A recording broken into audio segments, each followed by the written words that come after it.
ಅಭೇಹಿ ಮನ್ಯೋ ತಪಸಸ್ತವೇಯಾನ್ ತಪಸಾ ಯುಜಾಪಿಚ ಹಿ ಶತ್ರುನೋ ಅಮಿತ್ರಃ ವೃತ್ರಃ ದಸ್ಯುಃ ಚ ವಿಶ್ವಾವಸೋನ್ಯಾಭರಾತ್ವನ್ನಾಃ.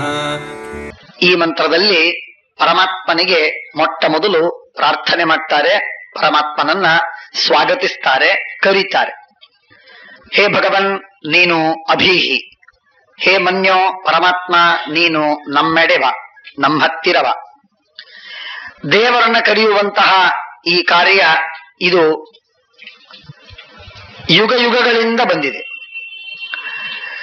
ಸಾಮಾನ್ಯವಾಗಿ ಮನುಷ್ಯ ಸ್ವಾರ್ಥಿಯಾದ ಮನುಷ್ಯನಿಗೆ ಬೇಕಾಗಿರುವಂತಹದ್ದನ್ನ ಒದಗಿಸುವುದಕ್ಕೆ ಯಾರು ಸಮರ್ಥರೋ ಅವರನ್ನ ಕರೆಯುವುದು ಇದು ವಾಡಿಕೆ, ಇದು ರೂಢಿ.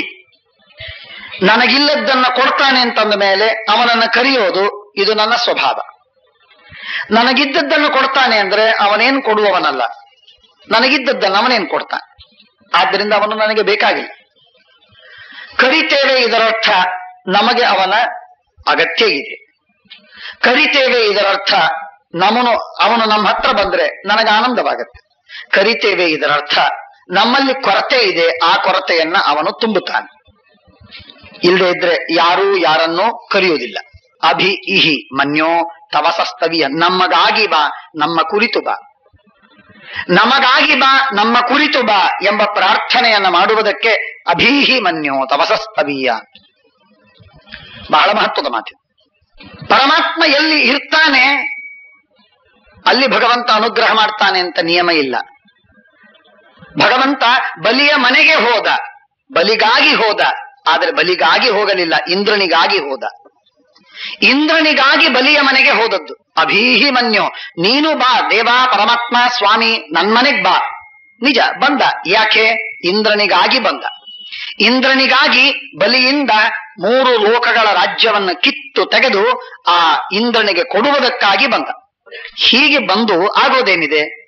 ನಮಗೆ ಹಿತವಾಗುವುದಕ್ಕೆ, ನಮ್ಮ ಉದ್ಧಾರವಾಗುವುದಕ್ಕಾಗಿ ನೀನು ಬಾ. ನೀನು ಬಾರದಿದ್ದರೂ ಚಿಂತೆ ಇಲ್ಲ, ನಿನ್ನ ಮನಸ್ಸಿನಲ್ಲಿ, ನಿನ್ನ ಅಂತಃಕರಣದಲ್ಲಿ, ನಿನ್ನ ಕೃಪೆಗೆ ನಾವು ಪಾತ್ರರಾಗಬೇಕು. ಅಂದ್ರೆ ನಮ್ಮ ಬಾಳು ಬಂಗಾರ. ಆದ್ರಿಂದ ನೀನು ನನ್ನನ್ನ ಸ್ಮರಿಸು ಸಾಕು ಅಂತ ಪರಮಾತ್ಮನ ಪ್ರಾರ್ಥನೆ ಇದೆ. ಅಭೀಹಿ ಮನ್ಯೋ ತವಸಸ್ತವೀಯ. ಪರಮಾತ್ಮನನ್ನ ಬೇಡಿಕೊಳ್ಳುವಾಗ ಅಭೀಹಿ ಹತ್ತರ ಬಾ ಅಂತ ಕರೆಯುವಾಗ ಆರ್ಥತೆ ಏನಿದೆ ನೋಡಿ, ಆ ಅರ್ಥತೆ ಅದು ಶಬ್ದಗಳಲ್ಲೇ ತೋರಿಸ್ತಾರೆ ವೇದದಲ್ಲಿ. ಬಾ ಬಾ ಪರಮಾತ್ಮ ಬಾ ಬಾ. ಮೊದಲು ಬಾ ಅಂತ ಕರೆದು ಆಮೇಲೆ ದೇವರನ್ನ ಸಂಬೋಧನೆ ಮಾಡ್ತಾರೆ. ದೇವರ ಹೆಸರು ಕೂಗಲಿಕ್ಕೂ ಅವನಿಗೆ ಮನಸ್ಸಿಲ್ಲ. ಮೊದಲು ಬಾ ಅಂತ ಪರಮಾತ್ಮನನ್ನ ಕರೀತಾರೆ. ಸ್ವಾಗತದಲ್ಲಿ ಆತುರ, ಸ್ವಾಗತದಲ್ಲಿ ಒಂದು ಭರವಸೆ ಅಥವಾ ರಭಸ, ಆ ವೇಗ ಇದೆ ಅಂತನ್ನೋದನ್ನ, ಉತ್ಕಟತೆ ಇದೆ ಅಂತನ್ನೋದನ್ನ ತೋರಿಸುವುದಕ್ಕೆ ಮೊದಲು ಅಭೀಹಿ ಮನ್ಯ. ವೇಗ ಬಹಳ ಇದ್ದಾಗ ಬನ್ನಿ ಬನ್ನಿ ಬನ್ನಿ ಬನ್ನಿ ಅಂತ ಮೊದಲು ಬನ್ನಿ ಅಂತ ಕರೆದು ಆಮೇಲೆ ಆ ದೇವರ ಹೆಸರನ್ನು ಕರೆಯುವುದು. ಹೀಗೆ ಅಭೀಹಿ ಮನ್ಯೋ ತಪಸಸ್ತವೀಯಾನ್. ಪರಮಾತ್ಮನನ್ನು ಕರಿಬೇಕಾದ್ರೆ ನಮ್ಮ ತವಕ ಏನಿದೆ, ನಮ್ಮ ಮನಸ್ಸಿನ ತವಕ ದೇವರಿಗೆ ಗೊತ್ತಾದ್ರೆ ಸಾಕು. ನಮ್ಮ ಶಬ್ದಗಳು ಕೇಳಿಸ್ಬೇಕು ಅಂತಿಲ್ಲ. ದೇವರು ಎಲ್ಲ ಕಡೆಗೆ ಕಿವಿ ಇಟ್ಟ. ದೇವರು ವಿಶ್ವತಶ್ಚಕ್ಷು ಹೇಗೋ ಹಾಗೆ ವಿಶ್ವತಃ ಶ್ರುತಿ, ಸರ್ವತಃ ಶ್ರುತಿಮನ್ ಲೋಕೆ ಸರ್ವಂ ಆವೃತ್ಯ ತಿಷ್ಠತೆ. ಭಗವಂತನಿಗೆ ಕಿವಿ ಎಲ್ಲ ಕಡೆಗಿದೆ. ಶಬ್ದಗಳನ್ನ ಗಟ್ಟಿಯಾಗಿ ಕೂಗಬೇಕಾಗಿಲ್ಲ. ಕೂಗಬೇಕು ಯಾಕೆ? ನಮ್ಮ ಕಂಠ ಕೊಟ್ಟಿದ್ದಾನೆ ಅಂತನ್ನುವುದಕ್ಕಾಗಿ ಕೂಗಬೇಕು. ದೇವರು ನಮಗೆ ಕಂಠ ಕೊಟ್ಟಿದ್ದಾನೆ ಅಂತನ್ನುವುದಕ್ಕಾಗಿ ದೇವರ ನಾಮವನ್ನ ಗಟ್ಟಿಯಾಗಿ ಉಚ್ಚಾರ ಮಾಡಬೇಕೇ ಹೊರತು ದೇವರಿಗೆ ಕೇಳಿಸುವುದಿಲ್ಲ. ಒಳಗಿದ್ರೆ ಅವನಿಗೆ ಕೇಳಿಸುವುದಿಲ್ಲ. ನಿಧಾನವಾಗ ಅಂದ್ರೆ ಪರಮಾತ್ಮ ಕಿವುಡ ಅನ್ನುವುದಕ್ಕಾಗಿ ಗಟ್ಟಿ ಒದರಬೇಕಾಗಿಲ್ಲ. ದೇವರಿಗೆ ಗಟ್ಟಿ ಶಬ್ದದ ಅಗತ್ಯ ಇಲ್ಲ. ಅವಾಕ್ಯ, ಯಾರು ವಾಕ್ಯವನ್ನ ಆಡಬೇಕಾಗಿದ್ದೇ ಇಲ್ಲ. ಗಟ್ಟಿಯಾಗಿ ಮಾತಾಡುವುದೇ ಅಗತ್ಯವಿಲ್ಲ. ಯಾಕೆ? ಎಲ್ಲವನ್ನೂ ಬಲ್ಲವ, ಎಲ್ಲವನ್ನೂ ತಿಳಿದವ. ಹಾಗಾಗಿ ಸರ್ವಂ ಭವನ್ ಭಾವ ಮತೋಭಿಧಾಸ್ಯೆ, ಎಲ್ಲ ನಿನಗೆ ತಿಳಿದದ್ದು. ತವಸಸ್ತವೀಯಾನ್. ವೇದ ಹೇಳುವ ಮಾತು ಅಂದ್ರೆ ತವಸ್ ಅಂತನ್ನುವ ಶಬ್ದಕ್ಕೆ ಶಕ್ತಿ. ತವಸಸ್ತವೀಯಾನ್ ಅಂದ್ರೆ ಶಕ್ತಿ ಉಳ್ಳವರಿಗಿಂತಲೂ ಶಕ್ತಿಶಾಲಿ. ಜಗತ್ತಿನೊಳಗೆ ಎಷ್ಟು ಶಕ್ತಿಶಾಲಿಗಳು ಅಂತ ಇದ್ದಾರೋ ಲೆಕ್ಕ ಹಾಕಬಹುದು. ಅವರೆಲ್ಲರಿಗಿಂತಲೂ ಅತ್ಯಧಿಕವಾದಂತಹ ಶಕ್ತಿ ಭಗವಂತನಿಗುಂಟು. ತವಸ್ ಅಂದ್ರೆ ಶಕ್ತಿ, ತವಸಃ ತವೀಯಾನ್ ಅಂದ್ರೆ ಶಕ್ತಿ ಉಳ್ಳವರಿಗಿಂತಲೂ ಅತಿಯಾಗಿ ಹೆಚ್ಚು ಶಕ್ತಿ ಉಳ್ಳವ. ಪರಮಾತ್ಮನ ಶಕ್ತಿಗೆ ಮಿತಿ ಇಲ್ಲ. ಹಾಗೆ ತವಸಸ್ತವೀಯಾನ್, ಪರಮಾತ್ಮನ ಶಕ್ತಿ ಅಪಾರ ಅಪಾರ ಅಪಾರ, ಲೆಕ್ಕ ಹಾಕಲಿಕ್ಕೆ ಸಾಧ್ಯವಿಲ್ಲ. ಲೆಕ್ಕ ಹಾಕಲಿಕ್ಕೆ ಸಾಧ್ಯವಿಲ್ಲ. ಒಂದು ಪರಮಾಣುವಿನಲ್ಲಿ ಏನ್ ಶಕ್ತಿ ಇದೆ? ಜಗತ್ತ ಧ್ವಂಸ ಮಾಡ್ತದೆ. ಆ ಶಕ್ತಿ ಕೊಟ್ಟವನು ಯಾರು? ದೇವರು. ಒಳಗಂತರ್ಯಾಮಿಯಾಗಿದ್ದವನು ದೇವರು. ಹಾಗಾದ್ರೆ ದೇವರಿಗೆ ಒಂದೊಂದು ಪರಮಾಣುವಿನಲ್ಲಿ ಇಷ್ಟು ಶಕ್ತಿಯನ್ನು ಕೊಡುವಟ್ಟು ದೇವರಿಗೆ ಶಕ್ತಿ ಇದೆ ಅಂತಂದ್ರೆ ದೇವರ ಶಕ್ತಿ ಎಷ್ಟು? ಇಂಥ ಅಪಾರವಾಗಿರುವಂತಹ ಶಕ್ತಿಯ ನಿಧಿ, ಶಕ್ತಿಯ ತವರು ಪ್ರಹ್ಲಾದರಾಜರ ಒಂದು ಕಡೆ ಹೇಳ್ತಾರೆ, ಸವೈ ಬಲಂ ಬಲಿನಾಂ ಛಪರೇಶ. ಹಿರಣ್ಯಕಶಿಪು, ಅಪ್ಪ ನೀನೇನು ಬಲದಿಂದ ಸೊಕ್ಕಿದ್ದಿ, ನೀನೇನು ಬಲದಿಂದ ಗರ್ವಿಸ್ತಾ ಇದ್ದಿ, ಈ ಗರ್ವಕ್ಕೆ ಕಾರಣವಾದ ನಿನ್ನ ಬಲ, ನಿನ್ನ ಶಕ್ತಿ ಇದು ನಿಂದಲ್ಲ, ಇದು ನನ್ನದು, ನಮ್ಮಪ್ಪನದು, ನಮ್ ಸ್ವಾಮಿ. ಸವೈ ಬಲಂ ಬಲಿನಾಂ ಚಾಪರೇಶ. ನಿನಗೂ ಬಲ ಕೊಟ್ಟವನು ದೇವರು, ನನಗೂ ಬಲ ಕೊಟ್ಟವನು ದೇವರು, ಸರ್ವರಿಗೆ ಬ್ರಹ್ಮಾದಿಗಳಿಗೆ ಬಲವನ್ನು ಕೊಟ್ಟವನು ಭಗವಂತ. ಆ ಭಗವಂತನ ಬಲದ ಮೇಲೆ ನೀನಿಷ್ಟು ಕುಣಿತಾ ಇದ್ದಿ, ಇದು ನಿಜ. ನಾವೆಲ್ಲ ಕುಣಿಯುವುದು ದೇವರ ಬಲದ ಮೇಲೆ, ನಮ್ಮ ಬಲವಿಲ್ಲ. ನಮಗೆ ದೇವರ ಬಲವೇ ಬಲ. ದೇವರು ಕೊಟ್ಟ ಬಲದಿಂದಲೇ ದುಷ್ಟರು, ಶಿಷ್ಟರು, ದೈತ್ಯರು, ದೇವತೆಗಳು ಎಲ್ಲರೂ ದೇವರು ಕೊಟ್ಟ ಬಲದ ಮೇಲೆ ನಾವೆಲ್ಲ ಆಟವಾಡಬೇಕು. ದೇವರು ಒಮ್ಮೆ ಆ ಬಲವನ್ನ ಕಸಿದನೋ, ಅಪಹಾರ ಮಾಡಿದನೋ, ಎಲ್ಲ ಹೋಯ್ತು, ಏನು ಶಕ್ತಿ ಇಲ್ಲ. ಹೀಗೆ ದುರ್ಬಲರಾಗುವಂತಹ ಪ್ರಸಂಗ ಇದೆ. ತೇನ ವಿನಾ ತೃಣಮಪಿ ನ ಚಲತಿ ನರತೆ ತ್ವಕ್ರಿಯತೆ ಕಿಂಚನಾರೆ. ದೇವರಿಲ್ಲದೆ ಹುಲ್ಲು ಕಡ್ಡಿ ಆಚೆ ಈಚೆ ಆಗುವುದಿಲ್ಲ. ಇಷ್ಟು ಅನಂತ ಸತ್ವ ರಾಶಿ ಭಗವಂತ. ಹಾಗಾಗಿ ಆ ದೇವರನ್ನು ಬಿಟ್ಟು ಮಾಡ್ತೇನೆ ಅಂತ ಅನ್ಬೇಡಿ. ಆದ್ದರಿಂದ ತಪಸಸ್ತವೀಯ ಶಕ್ತಿಶಾಲಿ ಎಷ್ಟು ಜನ ಇದ್ದಾರೆ, ಅವರಲ್ಲೆಲ್ಲರಲ್ಲೂ ಅದ್ಭುತವಾದ ಶಕ್ತಿಶಾಲಿ ಭಗವಂತ. ಆದ್ದರಿಂದ ಹೇ ಮನ್ಯೋ ಅಭೀಹಿ, ನೀನು ಬಾ. ನೀನು ನನ್ನ ಜೊತೆಗಿದ್ರೆ, ನನ್ನ ಹತ್ರ ಇದ್ರೆ ಸಾಕು, ನನಗಿನ್ನೇನು ಹೆದರಿಕೆ. ಕರೆಯುವಾಗ ನಿಜವಾಗಿ ದೇವರನ್ನು ಕರಿಬೇಕು, ಇನ್ಯಾರನ್ನು ಕರಿಬಾರ್ದು. ದೇವರು ಬಂದ್ರೆ ಎಲ್ಲ ಬಂದಂತೆ, ದೇವರು ಬರದೇ ಇದ್ರೆ ಏನೋ ಬಾರದೇ ಇದ್ದಂತೆ. ತಪಸಾಯುಜ ವಿಜಹಿ ಶತ್ರು. ನೀನು ಬಂದು ಮಾಡಬೇಕಾದ ಕೆಲಸವೇನು ಅಂದ್ರೆ ನಮ್ಮ ಶತ್ರುಗಳನ್ನ ನಿನ್ನ ಸಂಹಾರ ಮಾಡಬೇಕು. ನಾನು ಹೇಳಿದೆ, ನಮ್ಮ ಶತ್ರುಗಳು ಯಾರು? ನಮ್ಮ ಶತ್ರುಗಳನ್ನ ಐಡೆಂಟಿಫೈ ಮಾಡುವುದೇ ದೊಡ್ಡ ಗೊಂದಲದ ಮಾತು, ಬಹಳ ದೊಡ್ಡ ಬಿಕ್ಕಟ್ಟು, ಬಹಳ ದೊಡ್ಡ ಸಮಸ್ಯೆ. ಯಾಕೆ ಅಂದ್ರೆ ಶತ್ರುಗಳನ್ನ ಮಿತ್ರ ಅಂತ ತಿಳಿತೀವಿ, ಮಿತ್ರರನ್ನ ಶತ್ರು ಅಂತ ತಿಳಿತೀವಿ. ಯಾಕೆ? ನಮ್ಮ ಅಭಿಮಾನ ಮೂಲಕವಾಗಿ. ನನಗೆ ಬೇಕಾದದ್ದನ್ನು ಮಾಡಿದ ಅವನು ನನ್ನ ಮಿತ್ರ, ನನಗೆ ಬೇಡಾದದ್ದನ್ನು ಮಾಡಿದ ಅವನು ನನ್ನ ಶತ್ರು. ಇದು ನಮ್ಮ ಲೆಕ್ಕ. ಕೆಟ್ಟದ್ದು ಮಾಡಿದವನು ಶತ್ರು, ಒಳಿತು ಮಾಡಿದವನು, ಹಿತವನ್ನು ಹೇಳಿದವನು ಮಿತ್ರ. ಲೆಕ್ಕ ಇಲ್ಲ ನಮ್ಮದು. ನಮ್ಮ ಲೆಕ್ಕ ಏನಿದೆ? ಯಾರು ನಮಗೆ ಹಣಕಾಸು ಕೊಟ್ಟ, ಅಧಿಕಾರ ಕೊಟ್ಟ, ಕೀರ್ತಿ ಕೊಟ್ಟ, ಯಾರು ನನ್ನನ್ನು ಸ್ತೋತ್ರ ಮಾಡಿದ ಅವನು ನನಗೆ ಮಿತ್ರ. ಯಾರು ನನ್ನ ಸ್ತೋತ್ರ ಮಾಡಿದ ಅವನು ನನಗೆ ಮಿತ್ರ. ಹಿತ ಯಾರು ಹೇಳಿದ ಅವನು ಮಿತ್ರನಲ್ಲ, ಅವನು ಶತ್ರು. ಯಾಕೆ? ಹಿತ ಹೇಳುವಾಗ ಸ್ವಲ್ಪ ಕಹಿ ಬರ್ತದೆ. ಯಾರು ನನ್ನ ಸ್ತೋತ್ರ ಮಾಡಿದ ಅವನು ನನಗೆ ಮಿತ್ರ. ಹಿತ ಯಾರು ಹೇಳಿದ ಅವನು ಮಿತ್ರನಲ್ಲ, ಅವನು ಶತ್ರು. ಯಾಕೆ? ಹಿತ ಹೇಳುವಾಗ ಸ್ವಲ್ಪ ಕಹಿ ಬರ್ತದೆ. ಆ ಕಹಿ ಟೇಸ್ಟ್ ಅದು ಮನಸ್ಸಿಗೆ ಹಿಡಿಸುವುದಿಲ್ಲ. ಅಭಿಮಾನ, ನೀವು ಹೀಗೆ ಮಾಡಬಾರದು, ಇದು ಅಧರ್ಮ, ಅನ್ಯಾಯ, ತಪ್ಪು ಅಂತ ಹೇಳಿದ ತಕ್ಷಣಕ್ಕೆ ನನಗೆ ಸಿಟ್ಟು ಬಂತು. ಇದು ಸ್ವಾಭಾವಿಕ. ಇದು ಏನು ಮಾಡಿದ್ರೂ ಹೋಗಲಾರದಂತಹ ಒಂದು ಸಮಸ್ಯೆ ಇದು ನಿಜವಾಗಿ. ಯಾವಾಗ ನಾವು ಧರ್ಮವನ್ನ ತಿಳಿತೇವೆ, ಯಾವಾಗ ನಾವು ಶತ್ರು ಮಿತ್ರರನ್ನು ಗುರುತಿಸ್ತೇವೆ, ಆಗ ನಮ್ಮ the half of the battle is one. ದೊಡ್ಡ ಯುದ್ಧವೇ ಮುಗಿದಂತೆ, ಅರ್ಧ ಯುದ್ಧ ಮುಗಿದಂತೆ. ತಾತ್ಪರ್ಯ, ಜಗತ್ತಿನಲ್ಲಿ ನಾವು ನೋಡುವಾಗ ತಮ್ಮ ಸ್ವಾರ್ಥವನ್ನ ಸಾಧಿಸುವವರಿದ್ದಾರೆ ಕೆಲವರು, ತಪ್ಪು ತಿಳಿದು ಅಡ್ಡದಾರಿಯನ್ನು, ತಾವೇ ಅಡ್ಡದಾರಿಯನ್ನು ಹಿಡಿದವರಿದ್ದಾರೆ ಕೆಲವರು. ಹಾಗಾಗಿ ಸರಿಯಾದ ದಾರಿಯನ್ನು ತೋರಿಸ್ಲಿಕ್ಕಾಗುವುದಿಲ್ಲ. ಮನುಷ್ಯ ತಾನು ತಿಳಿದದ್ದನ್ನು ಬಿಟ್ಟು ಜಗತ್ತಿನಲ್ಲಿ ಸತ್ಯ ಮತ್ತೊಂದಿಲ್ಲ ಅಂತ ಯಾವಾಗ ಅನ್ಕೋತಾನೆ, ಆಗ ಅವನ ಪ್ರಗತಿ ಮುಗಿತು. ಹೀಗಾದ ಜನರೇ ಎಲ್ಲರೂ.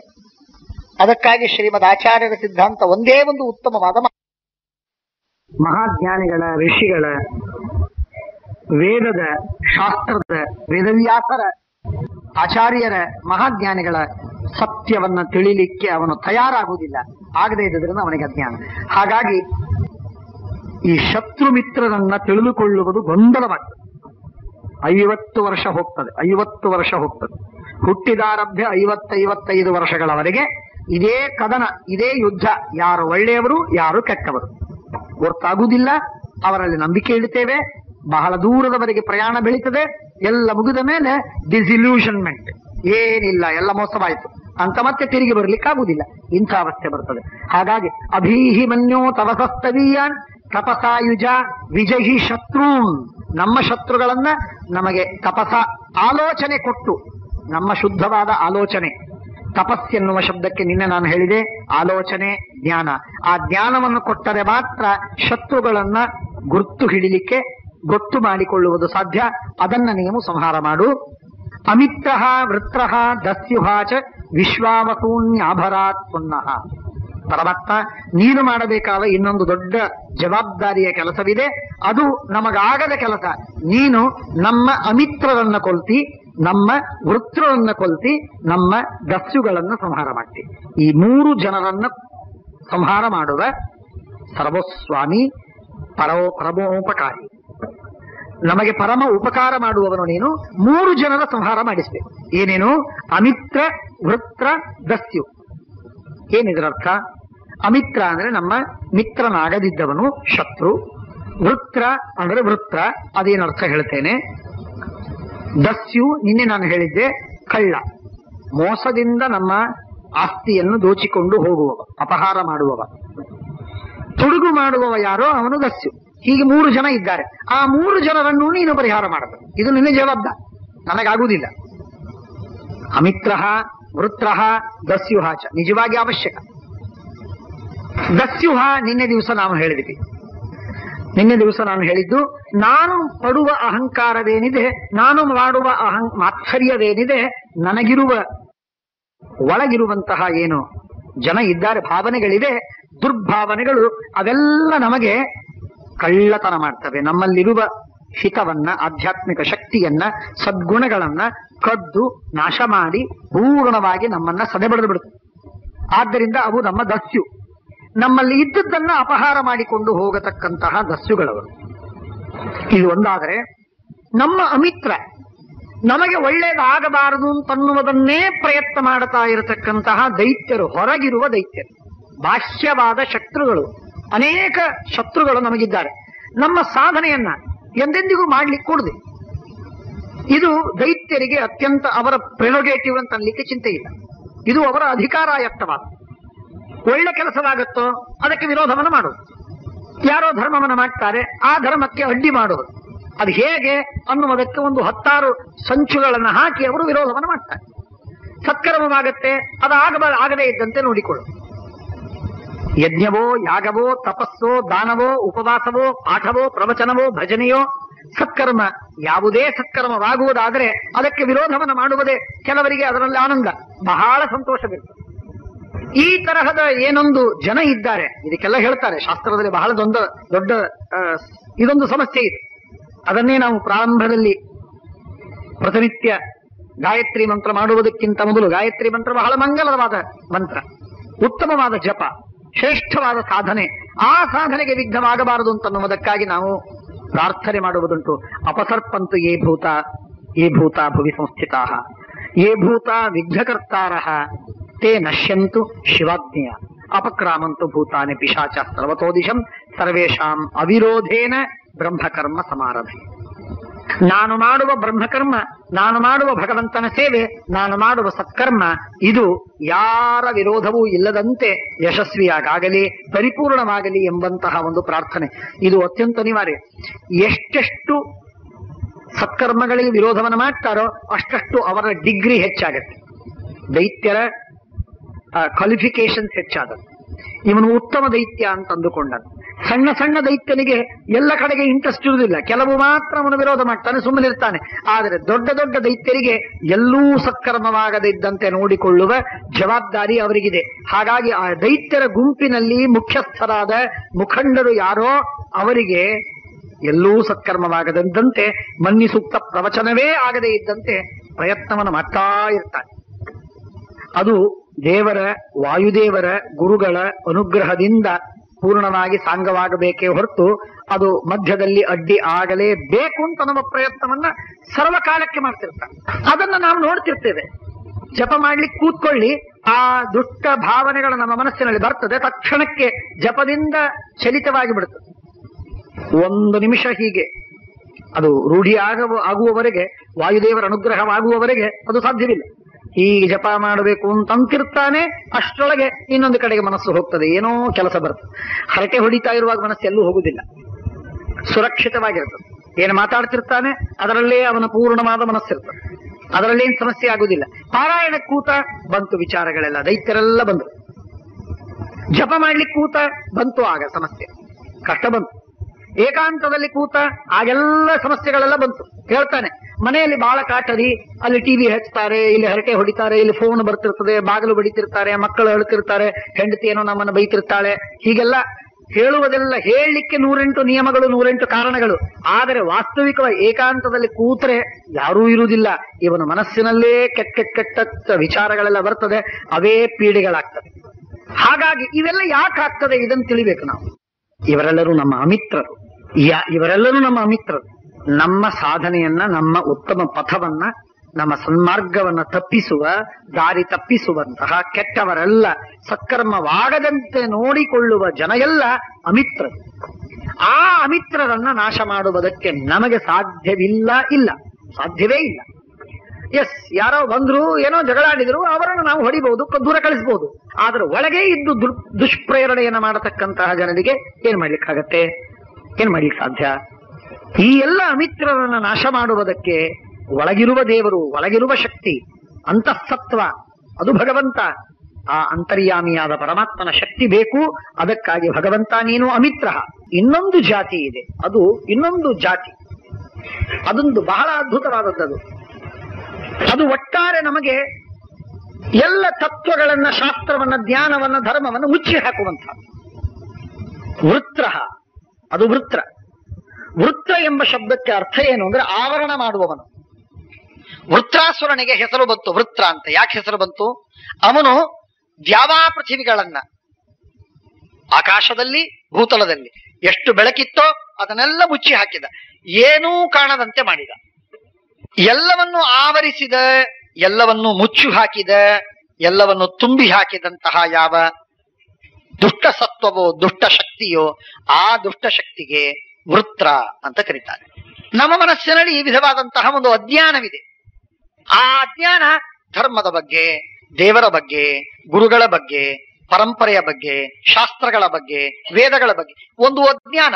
ಆ ಅಜ್ಞಾನವನ್ನೇ ನಾವು ಬೆಳೆಸಿ ನಾವು ಇಟ್ಟಿರ್ತೇವೆ. ಆ ಅಜ್ಞಾನ ನಮ್ಮದು, ಅದು ವೃತ್ರ. ನಮ್ಮನ್ನು ಮುಚ್ಚಿ ಹಾಕುವಂತಹದ್ದು, ನಮ್ಮ ಸತ್ವವನ್ನೇ ನಾಶ ಮಾಡಿ ಹಾಕುವಂತಹದ್ದು. ಆ ವೃತ್ರವನ್ನ ನಾಶ ಮಾಡುವುದಕ್ಕೆ ದೇವರು ಬೇಕು. ಹೀಗೆ ಅಮಿತ್ರ, ವೃತ್ರ, ದಸ್ಯು, ಈ 3 ತರಹದ ಏನು ನಮ್ಮ ವಿರೋಧಿಗಳಿದ್ದಾರೆ ಅವರನ್ನ ನಾಶ ಮಾಡುವ ಕೆಲಸವನ್ನ ಪರಮಾತ್ಮ ನೀನು ಮಾಡಬೇಕು. ಅವರನ್ನ ಹೊಡೆದೋಡಿಸಬೇಕು. ಅಮಿತ್ರ ವೃತ್ರ ದಸ್ಯುಹ ಚ ವಿಶ್ವಾವಸೂನ್ಯಾಭರಾತ್ವನ್ನಃ. ನೀನು ಇಡೀ ಜಗತ್ತಿನಲ್ಲಿ ಎಷ್ಟೆಷ್ಟು ಉತ್ತಮವಾದ ವಸ್ತುಗಳೋ, ಎಷ್ಟೆಷ್ಟು ಉತ್ತಮವಾದ ಐಶ್ವರ್ಯವೋ, ಆ ಎಲ್ಲ ಐಶ್ವರ್ಯವನ್ನು ನಮಗೆ ತಂದುಕೊಡು ಎಂಬುದಾಗಿ ದೇವರಿಗೆ ಪ್ರಾರ್ಥನೆ ಮಾಡ್ತಾರೆ.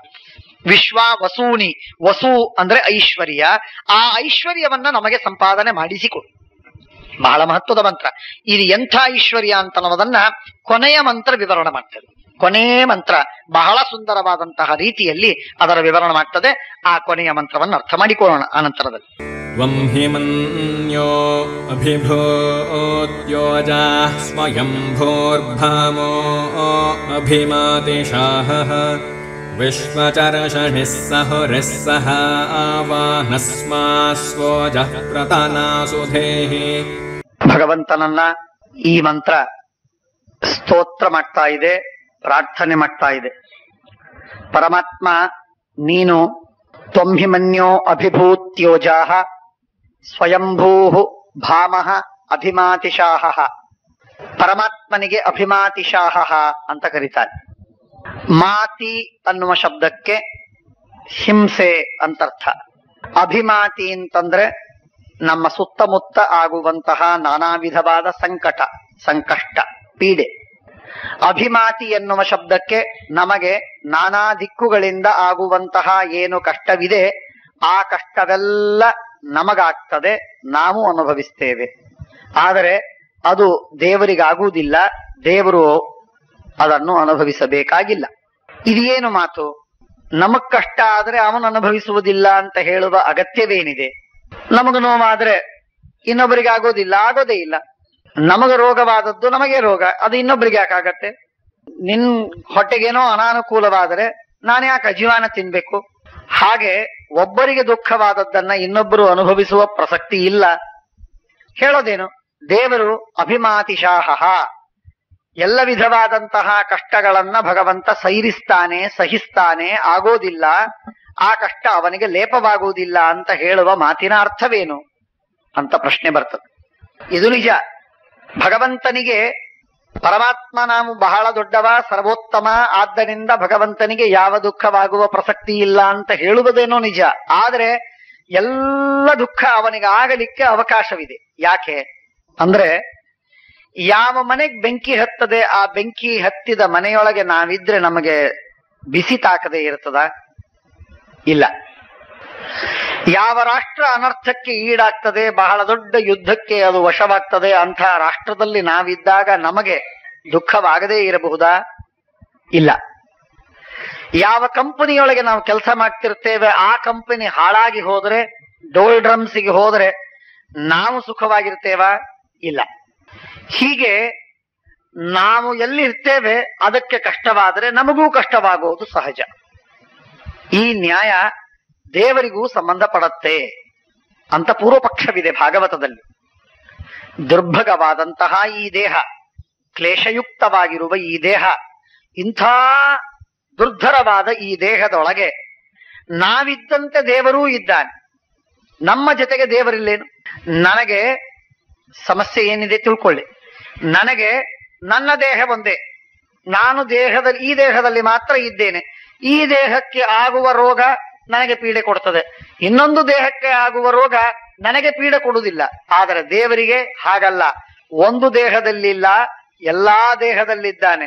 ಎಲ್ಲಾ ಜೀವರು ಏನೇನ್ ದುಃಖವನ್ನು ಅನುಭವಿಸ್ತಾರೋ ಅದೆಲ್ಲ ಅವನ ತಲೆ ಕಟ್ಟಿದ್ದು. ಎಷ್ಟು ದುಃಖ ನಮ್ಮೆಲ್ಲ ಜೀವರಿಗಾಗತ್ತೆ ಅಷ್ಟೆಲ್ಲದರ ಒಟ್ಟಾರೆ ಮೊತ್ತ ಅದು ದೇವರಿಗಾಗಬೇಕು. ಯಾಕೆ? ಸರ್ವಾಂತರ್ಯಾಮಿಯಾಗಿದ್ದ. ಸರ್ವಾಂತರ್ಯಾಮಿಯಾದದ್ದರಿಂದ ಭಗವಂತನಿಗೆ ಎಲ್ಲ ದುಃಖವೂ ಆಗಬೇಕು ಅನ್ನುವ ಒಂದು ಪ್ರಶ್ನೆ. ಪರಮಾತ್ಮ ಅಂತರ್ಯಾಮಿ ಅಲ್ಲ ಅಂತಂದ್ಬಿಟ್ರೆ ಪರಮಾತ್ಮ ಸರ್ವನಿಯಾಮಕನಲ್ಲ ಅಂತಾಯ್ತು. ಪರಮಾತ್ಮ ಅಂತರ್ಯಾಮಿ ಅಂತ ಹೇಳಿದರೆ ಭಗವಂತ ಎಲ್ಲರೊಳಗಿದ್ದರಿಂದ ಎಲ್ಲರ ದುಃಖವನ್ನು ಅವನು ಅನುಭವಿಸಬೇಕು ಅನ್ನುವ ಸಮಸ್ಯೆ ಬಂತು. ಹೀಗೆ ದ್ವೇಧ ಉಭಯತಃ ಪಾಶಾರಜ್ಜು ಅಂತಂತಾರೆ. ಅಂದ್ರೆ ಒಂದು ಕಡೆಗೆ ಅತ್ತ ದರಿ, ಅತ್ಯಂತ ಘೋರವಾದಂತಹ ಪ್ರಪಾತ, ಇನ್ನೊಂದು ಕಡೆಗೆ ಹುಲಿ. ಅತ್ತ ದರಿ ಇತ್ತ ಪುಲಿ ಅಂತ ಹೇಳ್ತಾರೆ ಕನ್ನಡದಲ್ಲಿ. ಹಾಗಿದ್ದ ಹಾಗೆ ಪರಮಾತ್ಮ ಅಂತರ್ಯಾಮಿ ಅಂತ ಹೇಳಿದ್ರಿ, ದುಃಖ ಬಂತು. ಅವನಿಗೆ ದುಃಖವಾಗಬಾರದು ಅಂತ ಅನ್ನೋದಕ್ಕಾಗಿ ಅಂತರ್ಯಾಮಿ ಅಲ್ಲ ಅಂತಂದ್ರಿ, ಅವನು ಸರ್ವನಿಯಾಮಕನೇ ಅಲ್ಲ ಅಂತಾಗಿ ಬಿಡ್ತಾನೆ. ಹಾಗಾದ್ರೆ ಏನು ವಸ್ತುಸ್ಥಿತಿ ಅನ್ನುವ ಪ್ರಶ್ನೆ ಬಂದಿದೆ. ಈ ಪ್ರಶ್ನೆಗೆ ಉತ್ತರವನ್ನು ಕೊಡ್ತಾ ಇರುವಾಗ ವೇದ ಹೇಳ್ತಾ ಇದೆ, ಶ್ರುತಿ ಹೇಳುವ ಮಾತು ಅಭಿಮಾತಿ ಶಾಹ. ಎಷ್ಟೇ ಹಿಂಸೆಗಳಾಗಲಿ ಪರಮಾತ್ಮನಿಗೆ ಏನು ಲೇಪವಿಲ್ಲ. ಅಸಂಗೋಹ್ಯಯಂ ಪುರುಷಃ. ಪರಮಾತ್ಮನನ್ನ ವೇದ ಉಪನಿಷತ್ತು ಪರಮಾತ್ಮನ ಕರೀತದೆ. ಪರಮಾತ್ಮ ಅಸಂಗ, ಲೇಪವಿಲ್ಲದವನು. ಪರಮಾತ್ಮನಿಗೆ ಯಾವುದರ ಲೇಪವಾಗುವುದಿಲ್ಲ, ಆದ್ದರಿಂದ ಭಗವಂತನಿಗೆ ಸಂಗವಿಲ್ಲ. ಇದು ಬಹಳ ವಿಚಿತ್ರವಾದ. ಈಗ ಇದಕ್ಕೆ ದೃಷ್ಟಾಂತಗಳನ್ನು ನಾವು ನೋಡ್ತೇವೆ. ಕಮಲದ ಎಲೆ ಪ್ರಸಿದ್ಧವಾದ ದೃಷ್ಟಾಂತ. ಪದ್ಮಪತ್ರಮಿವಂಭಸ. ನೀರಿನಲ್ಲಿ ಅದನ್ನ ತಿಂಗಳವರೆಗೆ ನೀವು ನೆನೆ ಹಾಕಿಡಿ, ಆದರೆ ಅದಕ್ಕೆ ನೀರು ಅಂಟುವುದಿಲ್ಲ. ಇಂಥದ್ದು ನಾವು ಅನೇಕ ಪದಾರ್ಥಗಳನ್ನು ನಾವು ನೋಡಿದ್ದೇವೆ, ನಾವು ಕಂಡಿದ್ದೇವೆ, ನಮಗೆ ಗೊತ್ತು. ಹಾಗಾಗಿ ಅವುಗಳಲ್ಲಿ ಯಾವ ವಿಕಾರವಾಗುವುದಿಲ್ಲ. ಅದರೊಳಗಿದ್ದರೂ ಅದರ ವಿಕಾರವಾಗದಂತೆ ಇರಬಹುದಾದದ್ದು ಅನೇಕ ಪದಾರ್ಥಗಳಿವೆ. ಕೆಲವು ಹುಳಗಳು ಬೆಂಕಿಯನ್ನೇ ತಿಂದು ಬದುಕುವಂತಹದ್ದು. ಅವುಗಳಿಗೆ ನಾವು ಬೆಂಕಿ ಹತ್ರ ಹೋದ್ರೆ ನಮ್ಮ ಕೈ ಕಾಲು ಸುಡುತ್ತದೆ, ಆದರೆ ಆ ಹುಳ ಬೆಂಕಿಯನ್ನೇ ತುತ್ತು ಮಾಡಿಕೊಂಡು ಬಾಯಿಯಲ್ಲಿ ಹಾಕಿಕೊಂಡ್ರೆ ಅದಕ್ಕೇನಾಗುವುದಿಲ್ಲ, ಅದು ಅದರ ಆಹಾರ. ಹೀಗೆ ಕೆಲವು ಪಕ್ಷಿಗಳಿವೆ.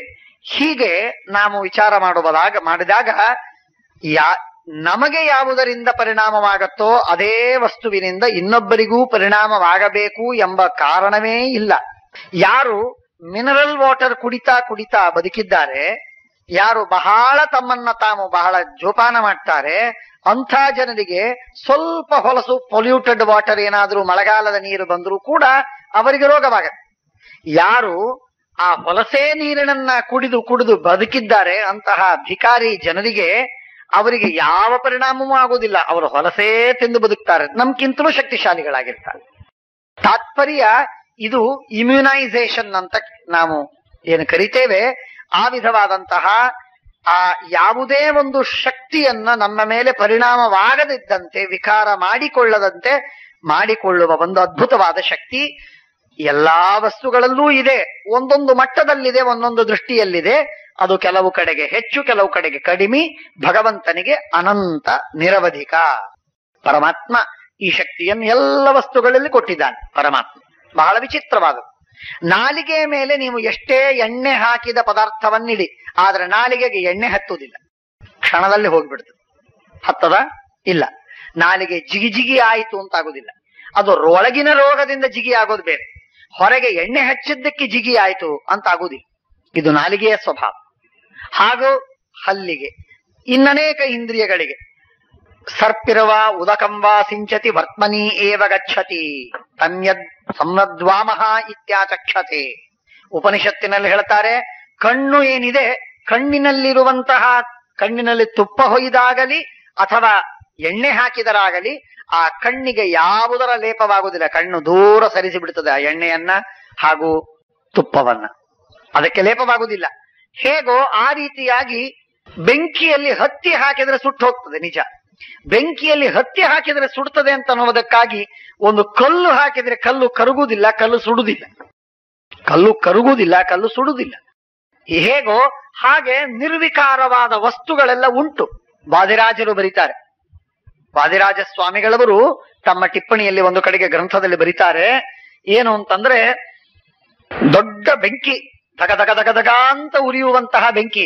ಆ ಬೆಂಕಿಯಲ್ಲಿ ಒಬ್ಬ ಮಾಂತ್ರಿಕ, ಮಂತ್ರ ಬಲ್ಲವ, ಅಗ್ನಿಸ್ತಂಭನ ವಿದ್ಯೆಯನ್ನು ಕಲ್ತವ, ಅಂಥ ಅಗ್ನಿಸ್ತಂಭನ ವಿದ್ಯೆಯನ್ನು ಕಲ್ತ ವ್ಯಕ್ತಿ ಅವರ ಒಳಗೆ ಹೋದರೆ ಅವನಿಗೇನು ಲೇಪವಾಗುವುದಿಲ್ಲ, ನಿರ್ವಿಕಾರವಾಗಿ ಹೊರಗೆ ಬರ್ತಾನೆ. ಬೆಂಕಿಯೊಳಗೆ ಹೋಗ್ತಾನೆ, ಧುಮುಕ್ತಾನೆ, ಹೊರಗೆ ಬರ್ತಾನೆ, ಅವನಿಗೆ ಯಾವ ವಿಕಾರವಾಗುವುದಿಲ್ಲ. ಸಾಮಾನ್ಯ ದರಿದ್ರ ಒಂದು ಕಂಬಳಿ ಹೊತ್ಕೊಂಡು ಒಳಗೆ ಬೆಂಕಿಯೊಳಗೆ ಹೋದರೆ ಏನಾಗುವುದಿಲ್ಲ ಅಂತಂತಿರ್ತಾರೆ.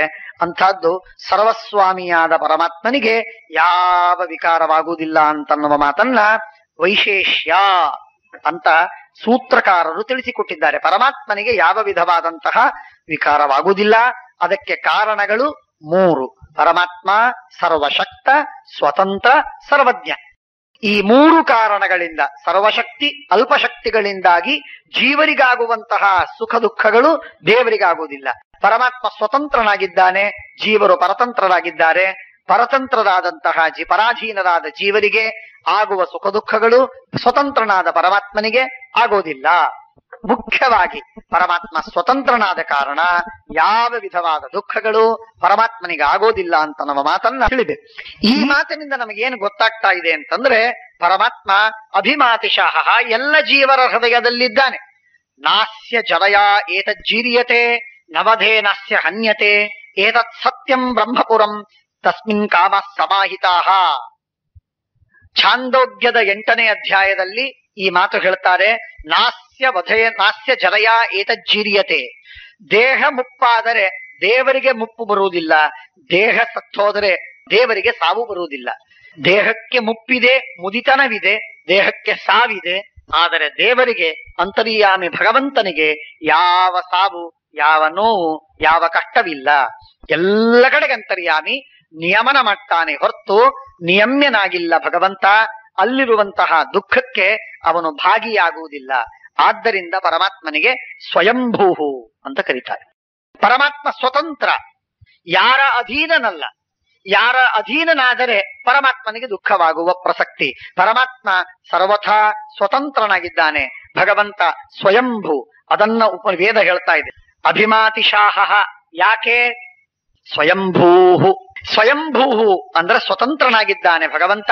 ಯಾರ ಹಂಗಿನಲ್ಲಿಲ್ಲ ಪರಮಾತ್ಮ, ಯಾರ ಅಧೀನವಾಗಿಲ್ಲ ಭಗವಂತ, ಯಾವ ಕರ್ಮದ ಲೇಪ ಅವನಿಗೆ ಸರ್ವಥ ಆಗುವುದಿಲ್ಲ. ಆದ್ದರಿಂದಾಗಿ ಭಗವಂತನಿಗೆ ಸ್ವತಂತ್ರನಾದದ್ದರಿಂದ ಆ ಭಗವಂತನಿಗೆ ಯಾವ ದುಃಖ ಆಗುವುದಿಲ್ಲ. ದುಃಖವಾಗದಿರುವುದಕ್ಕೆ ಮೂಲ ಕಾರಣ ಭಗವಂತ ಸ್ವತಂತ್ರನಾದದ್ದು. ಪರಮಾತ್ಮ ಸ್ವತಂತ್ರನಾದದ್ದರಿಂದ ಯಾವ ಲೇಪವಾಗುವುದಿಲ್ಲ ಅಂತ ನಮ್ಮ ಮಾತನ್ನ ಉಪನಿಷತ್ತು ಹೇಳ್ತಾ ಇದೆ. ಅದೇ ಮಾತನ್ನ ಸೂತ್ರಕಾರರು ನಿರ್ಣಯಿಸಿದ್ದಾರೆ. ಅದನ್ನ ಈ ವೇದವು ಕೂಡ ನಮಗೆ ತಿಳಿಸ್ತಾ ಇದೆ. ಸ್ವಯಂಭೂರ್ಭಾಮೋ ಅಭಿಮಾತಿ ಶಾಹ. ಪರಮಾತ್ಮ ಸ್ವತಂತ್ರನಾದದ್ದರಿಂದಾಗಿ ಭಗವಂತನಿಗೆ ಯಾವ ವಿಧವಾದಂತಹ ಆ ದುಃಖವನ್ನ ಪರಮಾತ್ಮ ಲೇಪವಾಗುವುದಿಲ್ಲ. ಭಗವಂತನಿಗೆ ಸಹನೆ, ಪರಮಾತ್ಮ ಅದನ್ನು ಸಹಿಸ್ತಾನೆ, ಅರ್ಥಾತ್ ದುಃಖವಾಗೋದಿಲ್ಲ ಅಂತನ್ನುವಲ್ಲಿ ತಾತ್ಪರ್ಯ. ಪರಮಾತ್ಮ ಸ್ವಯಂ ಭಾಮಃ, ಅತ್ಯಂತ ಉಗ್ರ. ಶ್ರೀಮದಾಚಾರ್ಯರು ತಮೋಗ್ರ ಪ್ರತಪಂತಿ ವಿಷ್ಣು ಅಂತನ್ನುವ ಗೀತಾ ವಾಕ್ಯಕ್ಕೆ ಅರ್ಥ ಬರೆಯುವಾಗ ಶ್ರೀಮದಾಚಾರ್ಯರು ಹೇಳ್ತಾರೆ, ಭಗವಂತ ಉಗ್ರತ್ವಮಿವ, ತನ್ನ ಉಗ್ರನಾಗಿಲ್ಲ ಭಗವಂತ, ಉಗ್ರತ್ವದಿಂತೆ. ಉಗ್ರತ್ವ ಎನ್ನುವುದು ಕೂಡ ಭಗವಂತನಿಗೆ ಹೇಳಿದರೆ ಅದು ವಿಕಾರ, ಪರಮಾತ್ಮನಿಗೆ ಉಗ್ರತ್ವ ಇಲ್ಲ ಅಂತ ಹೇಳ್ತಾರೆ. ಬಿಸಿ ಉಂಟು, ಶಾಖ ಉಂಟು, ವಿಕಾರವಿಲ್ಲ. ಪರಮಾತ್ಮನಿಗೆ ಉಗ್ರತ್ವ ಅನ್ನುವುದೊಂದು ವಿಕಾರ. ಶ್ರೀಮದಾಚಾರ್ಯರು ಬೇರೆ ಕಡೆಗೆ ಅರ್ಥವನ್ನು ಹೇಳ್ತಾರೆ. ಉಗ್ರ ಎನ್ನುವ ಶಬ್ದಕ್ಕೆ ಅರ್ಥ ಏನು ಅಂದ್ರೆ, ಅಂದ್ರೆ ನರಸಿಂಹ, ನರಸಿಂಹ ರೂಪಿಯಾದ ಪರಮಾತ್ಮನನ್ನ ಉ ಅಂತನ್ನುವ ಶಬ್ದಕ್ಕೆ ರುದ್ರದೇವರು, ಆ ರುದ್ರದೇವರನ್ನ ಗ್ರಾಸ ಮಾಡ್ತಾನೆ, ನುಂಗಿ ಹಾಕ್ತಾನೆ. ಆದ್ದರಿಂದ ನರಸಿಂಹನಿಗೆ ಉಗ್ರ ಅಂತ ಕರೀತಾರೆ. ಇದು ಉಗ್ರ ಶಬ್ದದ ನಿಜವಾದ ವ್ಯುತ್ಪತ್ತಿಯಿಂದ ಲಭ್ಯವಾದ ಅರ್ಥ. ಆದರೆ ಬೇರೆ ಅರ್ಥವನ್ನು ನಾವು ತೆಗೆದುಕೊಳ್ಳುವುದಾದ್ರೆ, ಮೇಲ್ ತೋರುವ ಅರ್ಥ ಉಗ್ರ ಅಂತಂದ್ರೆ ಉಗ್ರ ಅಂತೆ ಅರ್ಥ ಇಟ್ಟುಕೊಳ್ಳುವುದಾದ್ರೆ, ಕೋಪಿಸಿಕೊಂಡವ, ವಿಕಾರವಾದವ ಅಂತರ್ಥವಲ್ಲ. ಉಗ್ರ ಎಂದರೆ ಕೋಪಿಸಿಕೊಂಡವರಂತೆ ತೋರಿಸುವವ. ಕ್ರೋಧ ಕ್ಷಮಾತ್ಮಕೋ ಯಸ್ಯ, ಪರಮಾತ್ಮನ ಕ್ರೋಧ ಇದು ಕ್ಷಮಾರೂಪವಾದದ್ದು. ಭಗವಂತನಿಗೆ ಕೋಪ ಎನ್ನುವುದೇ ಇಲ್ಲ ಅಂತನ್ನುವುದು ಮೂಲ ತತ್ವ. ಹಾಗಾಗಿ ಆ ಭಗವಂತನ ಈ ಉಗ್ರ ಅಥವಾ ಭಾಮ ಅಂತಂದ್ರೆ ಬಿಸಿ, ಭಾಮ ಅಂದ್ರೆ ಕೋಪ, ಭಾಮ ಅಂದ್ರೆ ವಿಕಾರ. ಇದು ಪರಮಾತ್ಮನಿಗಿಲ್ಲ. ವಿಕಾರ ಅಂತನ್ನುವುದು ಪರಮಾತ್ಮನಿಗಿಲ್ಲ. ಇಲ್ಲದೆ ಪರಮಾತ್ಮ ತೋರಿಸ್ತಾನೆ, ತೋರಿಸುವಂತಹ ಒಂದು ಅರ್ಥ. ಇನ್ನೊಂದು ಭಾಮ ಶಬ್ದಕ್ಕೆ ಅರ್ಥವಿದೆ. ಛಾಂದೋಗ್ಯದ 4ನೆಯ ಅಧ್ಯಾಯದಲ್ಲಿ ಒಂದು ಅರ್ಥವನ್ನು ಹೇಳ್ತಾರೆ. ಭಾಮ ಎಂಬ ಶಬ್ದಕ್ಕೆ ಪ್ರತಾಪ ಅಂತ ಅರ್ಥ. ಪುರುಷರಲ್ಲಿರುವಂತಹ ಏನೊಂದು ಪೌರುಷವಿದೆ, ಪುರುಷರಲ್ಲಿರತಕ್ಕಂತಹ ಏನೊಂದು ಪ್ರತಾಪವಿದೆ, ಆ ಪ್ರತಾಪಕ್ಕೆ ಭಾಮ ಅಂತ ಕರೀತಾರೆ. ಸ್ತ್ರೀಯರಲ್ಲಿರತಕ್ಕಂತಹ ಏನೊಂದು ಲಾವಣ್ಯವಿದೆ, ಸೌಜನ್ಯವಿದೆ, ಕೋಮಲತೆ ಇದೆ, ಆ ಕೋಮಲತೆಗೆ ವಾಮ ಅಂತ ಕರೀತಾರೆ. ವಾಮ ಶಬ್ದಕ್ಕೆ ಕೋಮಲತೆ ಅಂತ ಅರ್ಥ, ಭಾಮ ಶಬ್ದಕ್ಕೆ ಪ್ರತಾಪ ಅಂತ ಅರ್ಥ. ಆ ಪ್ರತಾಪ ಎಂಬಂತಹ ಅರ್ಥ ಭಾಮ ಶಬ್ದಕ್ಕಿದ್ದದ್ದರಿಂದ ಪ್ರತಾಪ ಸ್ವರೂಪ, ಶಕ್ತಿ ಸ್ವರೂಪ ಪರಮಾತ್ಮ. ಹಾಗಾಗಿ ಅತ್ಯಂತ ಅನಂತ ಪ್ರತಾಪ ಪರಮಾತ್ಮನಿಗೆ ಉಂಟು ಅನ್ನುವ ಅಭಿಪ್ರಾಯದಿಂದ ವೇದ ಪರಮಾತ್ಮನನ್ನ ಭಾಮ ಅಂತ ಕರೀತಾರೆ. ಹಾಗಾಗಿ ಸ್ವಯಂಭೂರ್ಭಾಮೋ ಅಭಿಮಾತಿ ಶಾಹ. ಪರಮಾತ್ಮ ಇನ್ನೊಂದು ಅಭಿಭೂತ್ಯೋಜಾಹ. ಯಾರ್ಯಾರು ಅಭಿಭೂತಿಗಳು ಅಂದ್ರೆ ಸೋಲಿಸುವ ಶಕ್ತಿ ಉಳ್ಳವರು, ಅವರೆಲ್ಲರನ್ನೂ ಕೆಳಗೆ ಹಾಕುವ ಶಕ್ತಿ ಭಗವಂತನಿಗೆ ಮಾತ್ರ ಉಂಟು. ಪರಮಾತ್ಮನ ಒಬ್ಬನ ಕೆಳಗೆ ಇಡೀ ಪ್ರಪಂಚ ಉಂಟು. ಲಕ್ಷ್ಮೀ ಬ್ರಹ್ಮಾದಿ ಸಮಸ್ತ ಪ್ರಪಂಚವೆಲ್ಲ ಉಜ್ಜೀಭಾವೆ ಅಂದ್ರೆ ಕೆಳಗೆ ಮಾಡು, ನೀಚವಾಗಿ ಮಾಡು. ಕೆಳಗೆ ಹಾಕುವುದು ಏನಿದೆ ಇದು ದೇವರಿಗೆ ಮಾತ್ರ ಬರ್ತದೆ. ಎಲ್ಲದರ ಮೇಲೆ ನಿಂತಹ ಭಗವಂತನಿಗೆ ಮಾತ್ರ ಯಾರು ಸರ್ವೋತ್ಕೃಷ್ಟನೋ ಆ ವ್ಯಕ್ತಿಗೆ ಎಲ್ಲರೂ ಕೆಳಗಾಗ್ತಾರೆ. ಯಾರು ಕೆಳಗಾಗ್ತಾರೆ ಅವರೆಲ್ಲರೂ ಉಬ್ಜರಾದಂತೆ, ಕುಬ್ಜರಾದಂತೆ. ಹಾಗಾಗಿ ಪರಮಾತ್ಮನಿಗೆ ಅಭಿಭೂತ್ಯೋಜಾಹ, ಗೆಲ್ಲುವವರು ಸೋಲಿಸುವವರೆಲ್ಲರೂ ಕೂಡ ಪರಮಾತ್ಮನ ಪಾದದ ಆಳು, ಅಡಿಯಾಳು ಅಂತ ಹೇಳ್ತಾರೆ. ಹಾಗೆ ಅಭಿಭೂತ್ಯೋಜಾಹ ಸ್ವಯಂಭೂರ್ಭಾವೋ ಅಭಿಮಾತಿಶಾಹ ವಿಶ್ವಚರ್ಷಣಿ ಸಹುರಿ ಸಹಾವಾನ್ ಅಸ್ಮಾಸೋಜ ಪ್ರತನಾಸುಧೀಹಿ. ಪರಮಾತ್ಮನಿಗೆ ಎಂಥ ಜವಾಬ್ದಾರಿ ಇದೆ ಅಂತನ್ನುವುದನ್ನ ಒಂದು ಮಾತು ಹೇಳ್ತಾ ಇದ್ದಾರೆ. ವಿಶ್ವಚರ್ಷಣಿ, ಚರ್ಷಣಿ ಅಂದ್ರೆ ಪ್ರಜೆಗಳು, ಪ್ರಜೆ ಅಂದ್ರೆ ಜೀವರಾಶಿಗಳು. ಜೀವರಾಶಿಗಳು ದೇವರ ಅಧೀನರಾಗಿರುವ ಜೀವರು 1-2 ತರಹದ ಜೀವರಲ್ಲ, ಒಂದೇ ವಿಚಾರಧಾರೆಯ ಜನರಲ್ಲ. ನಾವೆಲ್ಲ ಇಲ್ಲಿ ಕೂತಿದ್ದೇವೆ, ನಾವೆಲ್ಲ ಒಂದೇ ವಿಚಾರದವರು. ದೇವರು ದೊಡ್ಡವ, ಮಧ್ವಾಚಾರ್ಯರು ನಮ್ಮ ಗುರುಗಳು, ಧರ್ಮ ಇದು ನಮ್ಮ ಜೀವದ ಸ್ವತ್ತು, ವೇದ ಇದು ನಮ್ಮ ಪರಂಪರೆ ಅಂತನ್ನುವ ಒಂದೇ ವಿಚಾರವನ್ನ ಇಟ್ಟುಕೊಂಡವರು. ಆದರೆ ಈ ಒಂದೇ ವಿಚಾರದಲ್ಲೇನೆ ಎಷ್ಟು ಕವಲುಗಳಿವೆ, ಎಷ್ಟು ಅಡ್ಡ ಹಾದಿಗಳಿವೆ, ಎಷ್ಟು ವಿಭಿನ್ನತೆ ಇದೆ ನಮ್ಮಲ್ಲಿ. ಹೀಗಿರುವಾಗ ಅನಂತ ಜೀವರಾಶಿಗಳನ್ನೆಲ್ಲರನ್ನೂ ನಿಯಂತ್ರಿಸುವಂತಹ ಭಗವಂತನಿಗೆ ಸಾವಿರವಲ್ಲ ಅನಂತ ತರಹದ ಬುದ್ಧಿ, ಅನಂತ ತರಹದ ತಿಳುವಳಿಕೆ, ಅನಂತ ನಂಬಿಕೆಗಳು. ಅವರವರ ನಂಬಿಕೆಗಳೇ ಬೇರೆ, ಅವರ ಅಭಿಪ್ರಾಯವೇ ಬೇರೆ. ಒಬ್ಬರಂತೆ ಇನ್ನೊಬ್ಬರಿಲ್ಲ, ಒಬ್ಬರಂತೆ ಇನ್ನೊಬ್ಬರಿಲ್ಲ. ಹೀಗೆ ನಾನಾ ವಿಧವಾದಂತಹ ಜೀವರಾಶಿಗಳನ್ನ ನಾವು ನೋಡ್ತೇವೆ. ಅಷ್ಟೆಲ್ಲ ಜೀವರಾಶಿಗಳನ್ನ ನಿಯಮನ ಮಾಡುವ ದೇವರಿಗೆ ವಿಶ್ವಚರ್ಷಣಿ ಅಂತ ಮಧ್ವಾಚಾರ್ಯರು ಋಗ್ಭಾಷ್ಯದಲ್ಲಿ ಅರ್ಥ ಬರೀತಾರೆ. ವಿಶ್ವಚರ್ಷಣಿ ಅಂದ್ರೆ ಅಥವಾ ವಿಚರ್ಷಣಿ ಅಂತಂದ್ರೆ ವಿವಿಧರಾದ ಚರ್ಷಣಿಗಳು, ವಿವಿಧರಾದ ಜೀವರಾಶಿಗಳು ದೇವರ ಅಧೀನರಾಗಿದ್ದಾರೆ. ಅನಂತ ತರಹದ ಜೀವರಾಶಿಗಳು ಭಗವಂತನ ಅಧೀನರಾಗಿದ್ದಾರೆ. ಇಂಥ ಎಲ್ಲ ಜೀವರಾಶಿಗಳನ್ನ ನಿಯಮನ ಮಾಡುವ ಭಗವನ್ ಸ್ವಾಮಿ, ನಿನಗೆ ಎಲ್ಲ ಜೀವರಾಶಿಗಳ ಸ್ವಭಾವ ಗೊತ್ತು, ಅವರ ಟ್ರೇಟ್ಸ್ ಗೊತ್ತು, ಅವರ ಇಡಿಯೋಸಿಂಕ್ರಸೀಸ್ ಎಲ್ಲ ಗೊತ್ತು. ನೀನು ಅವರ ಸ್ವಭಾವ ನೀನು ತಿಳ್ಕೊಂಡಿದ್ದಿ. ಏನು ಮಾತಾಡಿ, ಕೆಲವು ಮಾತಾಡಿದ್ರೆ ಸೇರುವುದಿಲ್ಲ, ಕೆಲವುದನ್ನು ಕೊಟ್ಟರೆ ಸೇರುವುದಿಲ್ಲ, ಕೆಲವುದನ್ನು ಬೇಡಿದ್ರೆ ಸೇರುವುದಿಲ್ಲ. ಒಬ್ಬೊಬ್ಬರಿಗೆ ಒಂದೊಂದು. ಅವರೆಲ್ಲರ ಸ್ವಭಾವವನ್ನು ತಿಳಿದಂತಹ ನೀನು, ಆದ್ದರಿಂದ ಸರ್ವಜ್ಞನಾದದ್ದರಿಂದ, ಎಲ್ಲವನ್ನು ನೋಡುವವನಾದದ್ದರಿಂದ ಭಗವಂತ ನೀನು ನಮಗೆ ನಿಯಾಮಕನಾಗಿ ಪ್ರೇರಣೆ ಮಾಡಿದ್ದಾದರೆ ಈ ಸಮಸ್ಯೆಗಳೆಲ್ಲ ಪರಿಹಾರವಾಗುತ್ತೆ. ಯಾರ ಸ್ವಭಾವ ಏನು ನಿನಗೆ ಗೊತ್ತು, ನೀನು ಅವರಿಗೆ ತಕ್ಕಂತೆ ಪ್ರೇರಣೆ ಮಾಡು. ನನ್ನ ಈ ಮಹತ್ವದ ಕೆಲಸವಾಗಬೇಕಾಗಿದೆ. ಆದ್ದರಿಂದ ವಿಶ್ವಚರ್ಷಣಿ ಸಹುರಿ ಸಹಾವಾನ್. ಸಹುರಿ ಅಂದ್ರೆ ಅವರೆಲ್ಲರೂ ಒಂದೊಂದು ತರಹದಿಂದ ಮಾತಾಡ್ತಾರೆ. ಆ ಆಡಿದ ಮಾತುಗಳನ್ನೆಲ್ಲ ಸಹನೆ ಮಾಡುವುದು ದೇವರ ಜವಾಬ್ದಾರಿ. ಅದನ್ನೆಲ್ಲ ಸಹನೆ ಮಾಡ್ತಾನೆ ಪರಮಾತ್ಮ. ಭಗವಂತ ಅವರವರ ಡಿಕ್ಟೇಟರ್ ಹೌದು, ಆದರೆ ಸ್ವತಂತ್ರ ಹೌದು ಪರಮಾತ್ಮ. ಆದರೆ ಸರ್ವನಿಯಾಮಕನಾದ ಮಾತ್ರಕ್ಕೆ ಪರಮಾತ್ಮ ತನ್ನ ಮನಸ್ಸಿಗೆ ಬಂದಂತೆ ನಿಯಮನ ಮಾಡುವುದಿಲ್ಲ. ನಮ್ಮ ನಿಮ್ಮ ಅವರವರ ಆಯಾ ಜೀವರಾಶಿಗಳ ಕರ್ಮಕ್ಕೆ ಅನುಗುಣವಾಗಿ ನಿಯಮನ ಮಾಡ್ತಾನೆ ಅಂತನ್ನುವುದಕ್ಕಾಗಿ ಭಗವಂತನಿಗೆ ಯಾವ ಆಪತ್ತಿಲ್ಲ, ಯಾವ ತೊಂದರೆ ಇಲ್ಲ. ಇದು ಪರಮಾತ್ಮನ ಸ್ವತಂತ್ರವಾದ ಒಬ್ಬನೇ ಒಬ್ಬ ರಾಜ. ಏಕರಾಳಿತಿ, ಏಕರಾಟ್, ಒಬ್ಬನೇ ಒಬ್ಬ ರಾಜ. ವಿಶ್ವಚರ್ಷಣಿ ಸಹುರಿ ಸಹಾವಾನ್ ಅಸ್ಮಾಸ್ ಓಜ ಪೃತನಾಸು ದೇಹಿ. ಪರಮಾತ್ಮನ ಈ ಸಹನೆ ಏನಿದೆ, ಇದು ಅದ್ಭುತವಾದ ಸಹನೆ ಇದೆ. ಅದಕ್ಕೆ ಭಗವಂತನಿಗೆ ಅಕ್ಷೋಭ್ಯ ಅಂತ ಕರೀತಾರೆ. ವಿಷ್ಣು ಸಹಸ್ರನಾಮದಲ್ಲಿ ನೀವು ಕೇಳಿದ್ದೀರಿ ಅಕ್ಷೋಭ್ಯ ಅಂತ. ಪರಮಾತ್ಮನಿಗೆ ಅಕ್ಷೋಭ್ಯ ಅಂತ ಕರೀತಾರೆ. ಯಾಕೆ? ಕ್ಷೋಭವೇ ಆಗದವನು, ಸಂತಾಪವೇ ಇಲ್ಲದವನು, ವಿಕಾರ ಚಿಂತೆಗಳೇ ಇಲ್ಲದವನು. ಯಾವ ತರಹದ ವಿಕಾರವೂ ಭಗವಂತನಿಗಿಲ್ಲ. ನಾವು ಮಾಡುವ ಎಲ್ಲ ಅಪಚಾರಗಳನ್ನೂ ಭಗವಂತ ಸಹಿಸ್ತಾನೆ, ಸಹನೆ ಮಾಡ್ತಾನೆ. ಪರಮಾತ್ಮನ ಸಹನೆ ಮುಗಿತು ಅಂತಾಗಿಲ್ಲ, ಆಗೋದಿಲ್ಲ. ಅನಾದಿ ಕಾಲದಿಂದ ದೈತ್ಯರು ದ್ವೇಷ ಮಾಡ್ತಾ ಬಂದಿದ್ದಾರೆ, ಭಗವಂತ ಸಹನೆ ಮಾಡ್ತಾನೆ. ಅವರಿಗೆ ತೊಂದರೆ ಕೊಡ್ತಾನೆ ಅವರ ಕರ್ಮಾನುಸಾರವಾಗಿ. ಪರಮಾತ್ಮ ತಾನು ಕ್ಷುಬ್ಧನಾಗುವುದಿಲ್ಲ, ಪರಮಾತ್ಮನಿಗೆ ಕ್ಷೋಭವಾಗುವುದಿಲ್ಲ. ಇದು ಕೃಷ್ಣನ ಜೀವನದಲ್ಲಿ, ರಾಮನ ಜೀವನದಲ್ಲಿ, ಮನುಷ್ಯನಾಗಿ ಅವತಾರ ಮಾಡಿದಾಗ ಭಗವಂತನ ಜೀವನದಲ್ಲಿ ನಿರ್ವಿಕಾರ ಚಿತ್ತನಾಗಿ ಇರುವುದು ಹೇಗೆ, ನಿಶ್ಚಿಂತ ಚಿತ್ತ ಹೇಗೆ ಅನ್ನುವುದನ್ನು ನಾವು ನೋಡ್ತೇವೆ. ಭಗವಂತ ಎಲ್ಲವನ್ನೂ ಸಹನೆ ಮಾಡ್ತಾನೆ, ಎಲ್ಲವನ್ನೂ ಬದಲಾಯಿಸ್ತಾನೆ. ಇದು ಭಗವಂತನೇ ಆಗಿದ್ದಾನೆ, ಇದು ನಿಜ. ಆದರೆ ನಮಗೆ ಮಾರ್ಗವನ್ನು ತೋರಿಸ್ತಾನೆ, ದಾರಿಯನ್ನು ತೋರಿಸ್ತಾನೆ. ಸಮಸ್ಯೆ ಬಂತು ಅಂತನ್ನುವುದಕ್ಕಾಗಿ ಸಮಸ್ಯೆಯನ್ನ ತಲೆಗೆ ಕೈ ಹಚ್ಕೊಂಡು ಕೂತ್ಕೊಂಡ್ರೆ ಸಮಸ್ಯೆ ಪರಿಹಾರ ಆಗುವುದಿಲ್ಲ. ಸಮಸ್ಯೆಯನ್ನೇ ನೀವು ವರದಾನ ಎಂಬುದಾಗಿ ಉಪಯೋಗಿಸುವುದನ್ನು ಕಲಿರಿ. ಇದು ಪರಮಾತ್ಮನ ಒಂದು ಸಂದೇಶ ಅಂತ ತಿಳಿಲಿಕ್ಕಡ್ಡಿ ಇಲ್ಲ. ಹಾಗೆ ಇದಕ್ಕೆ ಪರಮಾತ್ಮ ಇದನ್ನೆಲ್ಲವನ್ನೂ ಪರಮಾತ್ಮ ಸಹನೆ ಮಾಡ್ತಾನೆ ಅಂತ ಅನ್ನುವುದಕ್ಕಾಗಿ ಭಗವಂತನಿಗೆ ಸಹುರೇ. ಅಂತಹ ಭಗವಂತ ತ್ವಮ್ಹಿಮನ್ಯೋ ಅಭಿಭೂತ್ಯೋಜಾಹ ಸ್ವಯಂಭೂರ್ಭಾಮೋ ಅಭಿಮಾತಿಶಾಹ ವಿಶ್ವಚರ್ಷಣಿ ಸಹುರಿ. ಆದ್ದರಿಂದ ವಿಶ್ವಚರ್ಷಣಿ ಸಹುರಿ ಸಹಾವಾನ್ ಅಸ್ಮಾಸ್ ಓಜ ಪೃತನಾಸು ದೇಹಿ. ಪರಮಾತ್ಮ ನೀನು ನನಗೆ ಪೃತನಾಸು ಯುದ್ಧಗಳಲ್ಲಿ ನಮಗೆ ಶಕ್ತಿಯನ್ನು ಕೊಡು. ನಿತ್ಯದಲ್ಲಿ ಕದನವಾಗುತ್ತೆ, ನಿತ್ಯದಲ್ಲಿ ಈವಿಲ್ ಫೋರ್ಸ್, ಸ್ಪಿರಿಚುವಲ್ ಫೋರ್ಸ್, ಸತ್ವಶಕ್ತಿ, ತಮಶಕ್ತಿ, ಸಾತ್ವಿಕ ಶಕ್ತಿ, ತಾಮಸ ಶಕ್ತಿ ಹೊಡೆದಾಡ್ತಾ ಇರ್ತದೆ, ಜಗಳಾಡ್ತಾ ಇರ್ತದೆ, ಯುದ್ಧವಾಡ್ತಾ ಇರ್ತದೆ. ಕೆಲವರಲ್ಲಿ ಯುದ್ಧವೇ ಇರುವುದಿಲ್ಲ, ಅವರು ಬರೀ ತಾಮಸರೇ ಇರ್ತಾರೆ. ಅವರ ಸಾತ್ವಿಕ ಗುಣಗಳು, ಸಾತ್ವಿಕ ವಿಚಾರವೇ ಬರುವುದಿಲ್ಲ, ಯುದ್ಧ ಯಾವಾಗ ಆಗೋದು.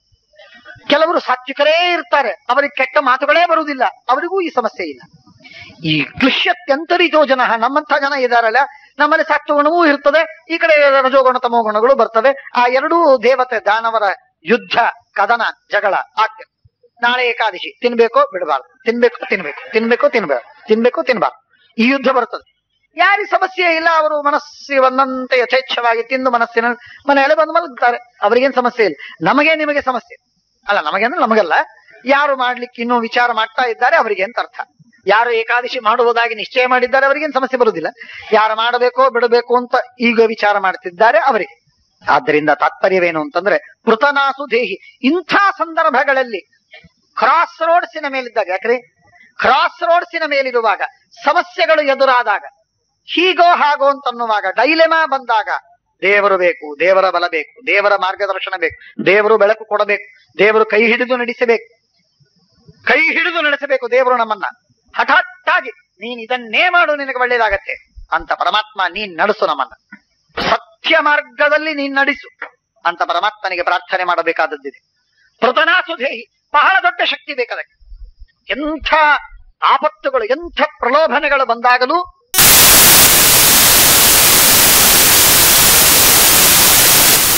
ಆ ಯಾವ ಮೋಸಗಳಿಗೆ ಹೋಗದಂತೆ, ತಲೆ ಬಾಗದಂತೆ ನಮ್ಮ ಶಕ್ತಿಯನ್ನು ನಾವು ಕಾಯ್ದುಕೊಳ್ಳುವಂತಹ ಬಲ ನಮಗೆ ಬರಬೇಕಾದ್ರೆ, ನಮ್ಮ ಮಾರ್ಗದಲ್ಲಿ ನಾವು ನಡೆಯುವಂತೆ ಆಗಬೇಕಾದರೆ ದೇವರ ಬಲ ಬೇಕು.